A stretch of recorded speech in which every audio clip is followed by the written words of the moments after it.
বিভীষণের কাছে সমস্ত সুযোগ সুবিধা থাকা সত্ত্বেও তার বৈরাগ্য, জ্ঞান ও বিবেক তাকে শ্রীরামের শরণাগত হতে সাহায্য করে, কারণ সে জানতো কোনটা সত্যি আর কোনটা মিথ্যে।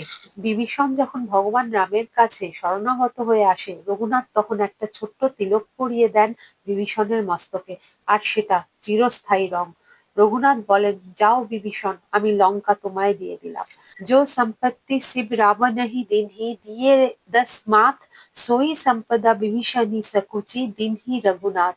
সুখ, সম্পদ, সম্পত্তি, রস, বৈভব যা রাবণ এত তপস্যা করার পর শিবের কাছ থেকে, কুবেরের কাছ থেকে পেয়েছিল, ভগবান রাম একটা মাত্র তিলকের মাধ্যমে দিয়ে দিলেন সেটা বিভীষণকে।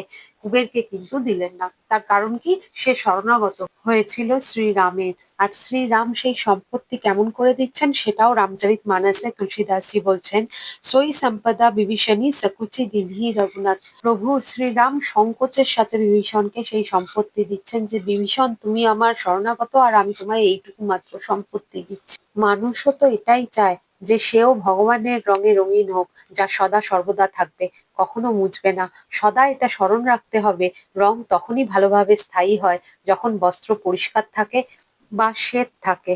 যদি একবার মানুষ সংসারের সব রং ত্যাগ করে ভগবানের শরণাগত হয়, তখন ভগবানের সেই রং জীবনে স্থায়ী হয়। আর এটা একমাত্র বৈরাগ্য থেকেই শুধু সম্ভব হবে। তখনই জীবনে দিব্যতা আসবে, প্রসন্নতা আসবে।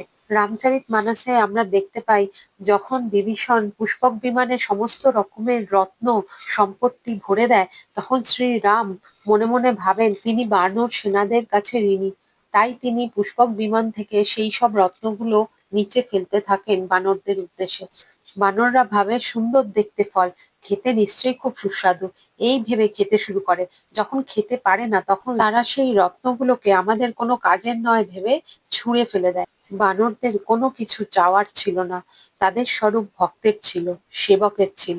সমস্ত কাজ প্রভুর দেওয়া কাজ এবং প্রভুর প্রসন্নতার জন্য তারা শুধু করে গেছে। তুলসীদাসজি বলছেন, বানরদের সেবা করাই একমাত্র উদ্দেশ্য ছিল এবং সেটাই সব থেকে শ্রেষ্ঠ। তবেই ভগবানের রং চিরস্থায়ী হবে আমাদের ওপর। সারা জীবন মানুষ ভাবে আমি রং নিয়ে খেলবো, জীবন থেকে রং কখনোই যেন উধাও না হয়ে যায়। রং মুছে যাওয়া মানেই দুঃখ, কিন্তু যখনই শান্তির কথা মানুষ ভাববে, তখন কিন্তু একটা রং নিয়েই মানুষ ভাববে, অনেক নয়। মনের ওপর একটা রঙই আঁকা হবে, শ্বেতবর্ণ। কিন্তু জীবনে আলাদা আলাদা রং সব সময় চলতে থাকে, তার নামই হোলি। এটা জ্ঞান থাকা দরকার কোন রং দিয়ে খেলতে হবে আর কোনটা দান করতে হবে। জ্ঞানী রাবণ বৈরাগ্যহীন হয়ে ইচ্ছার পাশে বাঁধা, আর প্রভু রাম মুক্ত।